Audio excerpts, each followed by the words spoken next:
Olá, hoje nós vamos conversar sobre os benefícios do sono. Isso mesmo. O que significa dormir bem para você? Pare e reflita sobre essa questão.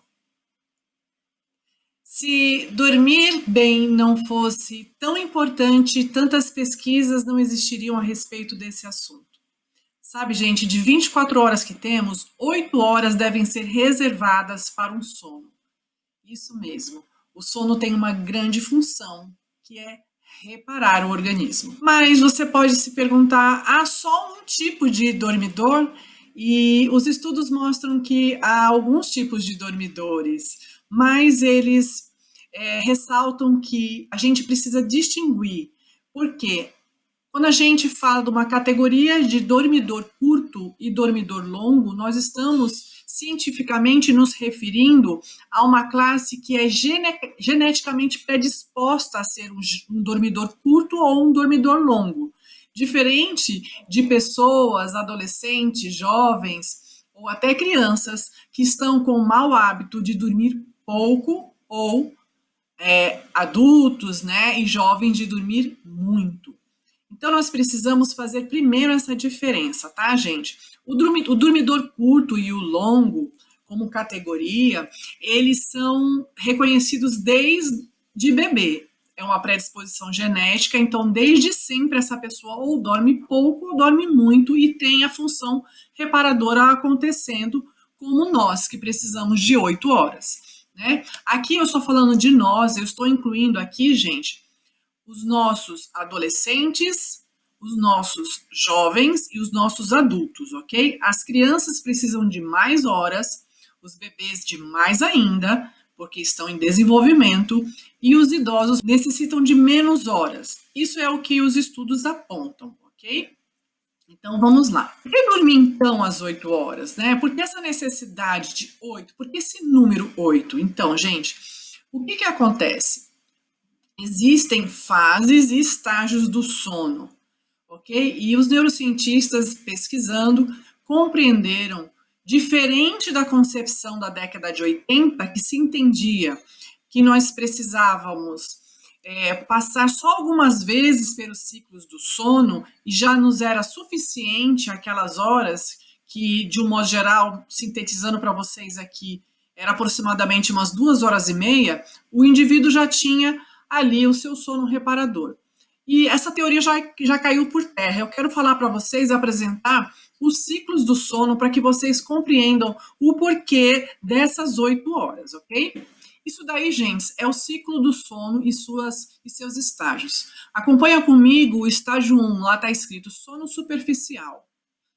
Vocês estão vendo que está registrado 10%? Significa que do seu sono total da noite, e aí eu estou falando do seu sono, 10% é referente ao estágio 1. Né? Porque esse ciclo, didaticamente, nós fazemos esse diagrama para você, para que você compreenda essa imagem, mas é muito dinâmico no nosso funcionamento mental. Hoje, quanto mais os estudos avançam, se percebe que isso é muito mais dinâmico do que isso. É fantástica, né? O funcionamento mental nosso é fantástico e nós percebemos que isso é mais dinâmico do que a gente imagina. Porém, a gente consegue chegar a esses dados que são muito importantes para nós, e vocês vão entender por quê.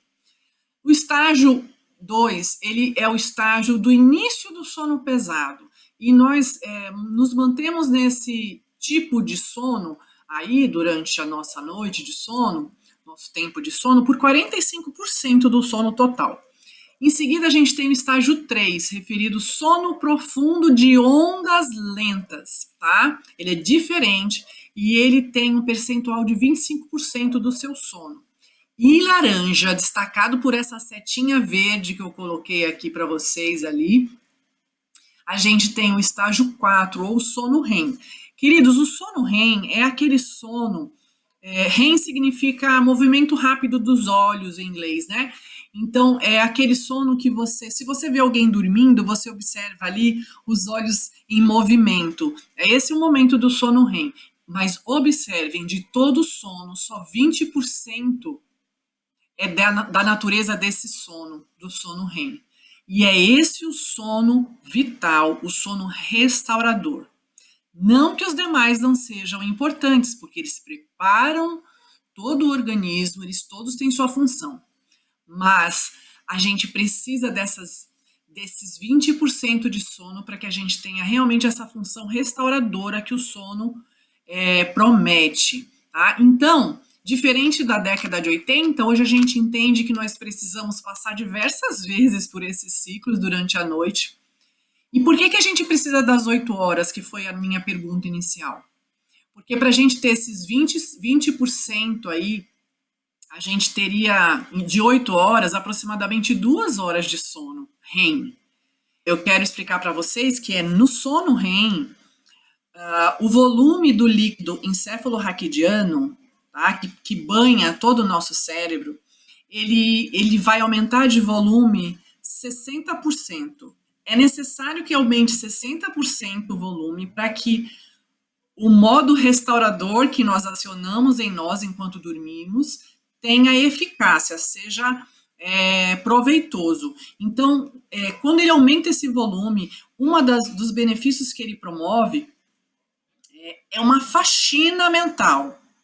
Isso tem tudo a ver com a aprendizagem, porque nós temos uma região no cérebro chamada hipocampo, responsável pela memória. Já conversei com os nossos alunos sobre isso em alguns momentos do ensino médio, e essa região, ela é responsável por processar as memórias. Então, nós temos a memória, eu falei isso sobre memória e aprendizagem no outro vídeo.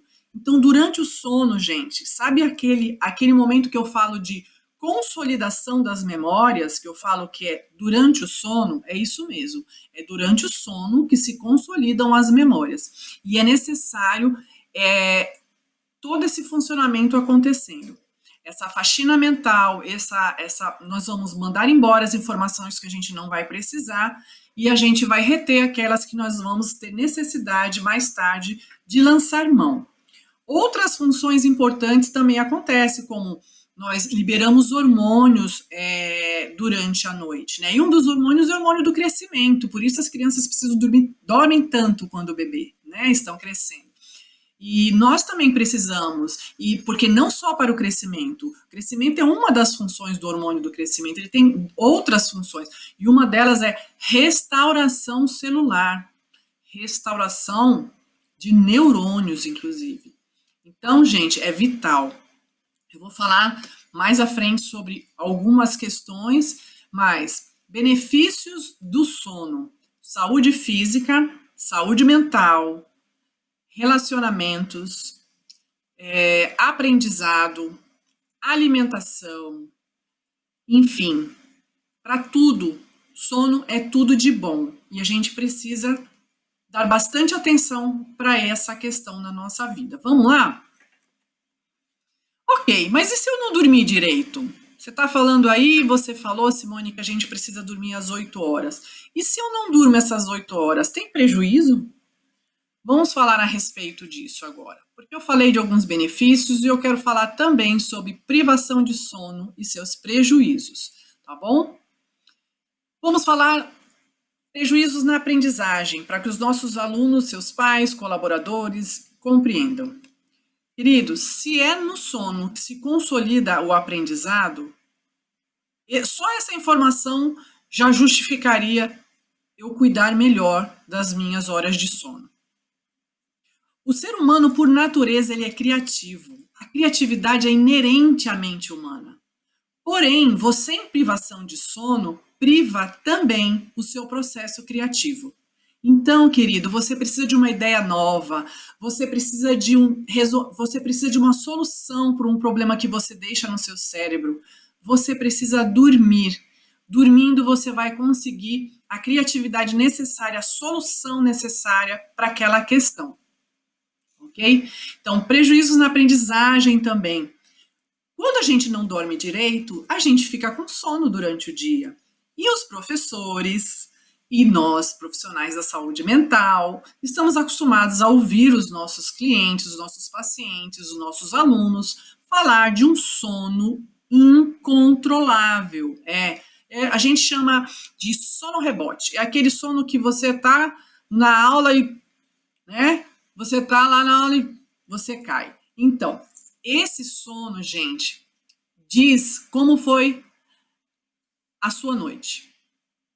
Por isso, é tão importante a gente estar falando aqui para vocês. Excesso de tempo nas mídias da madrugada, que é um outro assunto que nós vamos falar, tem comprometido a saúde dos nossos alunos e tem repercutido diretamente, gerando prejuízos na aprendizagem. Alunos que não dormem bem não têm bom rendimento escolar. Nós precisamos dormir para fechar o ciclo da memória, do aprendizado. Você assiste a aula, treina em casa, dorme e a informação se consolida na memória. Mas precisa daquelas 8 horas, ok? Existem outros prejuízos na aprendizagem, como, por exemplo, você pode ter esquecimentos, porque a sua memória ela é afetada. O nosso córtex frontal, ele deixa de agir, de responder de forma reativa quando você priva ele do sono necessário. Então, o que significa isso, para que vocês entendam? Eu não consigo interpretar questões, eu tenho dificuldade para interpretar questões, porque eu vou precisar acionar meu lobo frontal. Eu tenho dificuldades em compreender o que as pessoas falam. Eu tenho falhas na memória, eu fico distraído, ok? Enfim, existem inúmeros prejuízos. O sono, ele é vital. Então, para a aprendizagem, zelem pela qualidade do sono de vocês. Papai e mamãe, que possam assistir esse vídeo, que vocês possam tomar bastante proveito para poder contribuir e ajudar a garantir uma qualidade de sono das nossas crianças. Vamos falar de alguns prejuízos físicos, não parou por aí. Tá tudo envolvido, a gente separa para explicar, mas a gente sabe que está tudo relacionado, mas os prejuízos físicos relativos a uma privação de sono passa, por exemplo, pela sua imunidade, isso mesmo. Existem vários estudos que mostram que pessoas que têm quadro alérgico, pessoas que estão em processo, por exemplo, pós-cirúrgico ou em cicatrização de uma ferida, que se privam de sono, têm um prejuízo na recuperação. Já aquelas que têm o cuidado com as horas de sono necessária, têm um pronto restabelecimento, uma boa recuperação. Nós sabemos, por exemplo, atividade física, que numa atividade aeróbica você tem perca de calorias durante a atividade física aeróbica. Mas quem faz musculação deve lembrar que o ganho da massa muscular se dá, gente, durante o sono, isso mesmo. É dormindo que você ganha massa muscular, ok? Então, é muito importante para o aspecto físico do ser humano uma noite de sono reparadora. Vamos falar agora de prejuízos de habilidades socioemocionais. Bom, deu para perceber, quando a gente falou de prejuízos na aprendizagem, que vai repercutir, por conta de prejuízos dessa área. Nós sabemos que habilidade socioemocional, gente, significa capacidade de autorregulação emocional, ou seja, eu sei manter o meu autocontrole. Capacidade de assertividade, ou seja, eu sei expressar o que eu sinto, o que eu desejo, no momento adequado, para a pessoa certa, usando o tom adequado, não no calor da emoção. Pois é, quando a gente está em privação de sono, a gente comete muitos erros nessas áreas.